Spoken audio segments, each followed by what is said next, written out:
محفل، نعت، ختم، نیاز، یہ وہ خوبصورت معاملات ہیں جو عام مسلمان کے دین کو، ایمان کو اور عقیدے کو محفوظ کر دیتے ہیں۔ محفوظ کرنے میں اس کا، کیونکہ عام طور پر لوگ تقاریر سننے کی طرف کم اور اس طرف زیادہ جاتے ہیں، اور یہی چیز پھر انہیں علماء کی طرف بھی جی لے کے جاتی رہی ہے۔ تو یہ چیز کی امپورٹنس جتنی ہے، اور جو ان چیزوں کو لے کے چل رہے ہوتے ہیں اللہ کی رضا کے مطابق، ان کی امپورٹنس تو ہے۔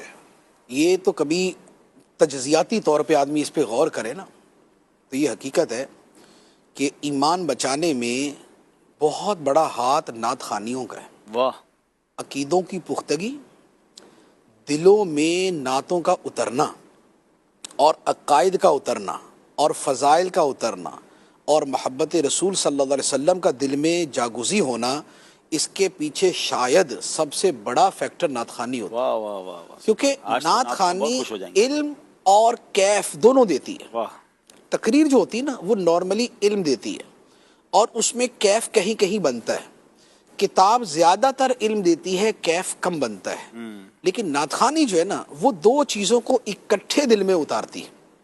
بالکل، تو اس لیے نعت خوانی بہت عظیم جو ہے وہ چیز ہے، حتیٰ کہ اعلیٰ حضرت علی رحمہ نے ایک جگہ تو یہاں تک فرمایا ہے، جیسے ایک جگہ تو ویسے سوال ہوا نا کہ عشق رسول صلی اللہ علیہ وسلم پیدا کرنے کا طریقہ، تو فرمایا سیرت کا مطالعہ نمبر 1، نمبر 2 درود شریف کی کثرت، اور نمبر 3 کسی خوش الہان نعت خوان سے نعتیں سننا۔ کیا بات ہے، بالکل ایسا ہی ہے۔ اور یہ بالکل حقیقت ہے بالکل حقیقت کہ اسی سے عشق و محبت پیدا ہوتے، اس لیے جو اس سے دور ہوتا ہے نا وہ عام طور پہ خشکی کی طرف ایسا ہی ہے، اور مزاج کے بگاڑ کی طرف یہاں ہو جاتی اور سختی کی طرف، اور تصوف کی اصطلاح میں لفظ ہے تکشف۔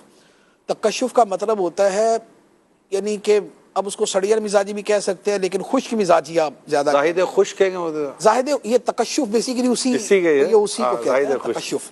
اور زاہد بھی تو ہو نا، پتہ چلا زاہد بھی نہ ہو، صرف تکشف ہی ہو اس اس کے کے اندر۔ علاوہ یہ نعت خوانی اور ذکر رسول صلی اللہ علیہ وسلم اس انداز پر، اور یہ جو ایک نعت خوان کے ایک اپنے انداز ہوتے ہیں، یہ اہل سنت کی پہچان ہے الحمدللہ۔ اس کے بغیر بھی تو لوگوں نے واعظ و نصیحت سنے ہوئے ہوتے ہیں، جو جس کو نام واعظ و نصیحت کیا، لیکن وہ چیزیں اور وہ تڑپ اور وہ بلکنا، وہ مدینے کی یاد میں تڑپنا، اور عشق رسول میں رونا، یہ بیان کے اندر کتنے رونے والے نظر آتے ہیں اور نعت کے اندر کتنے رونے والے نظر آتے ہیں، اس سے فرق پتہ چل جاتا ہے۔ تو یہ بڑی عظیم چیز ہے یہ۔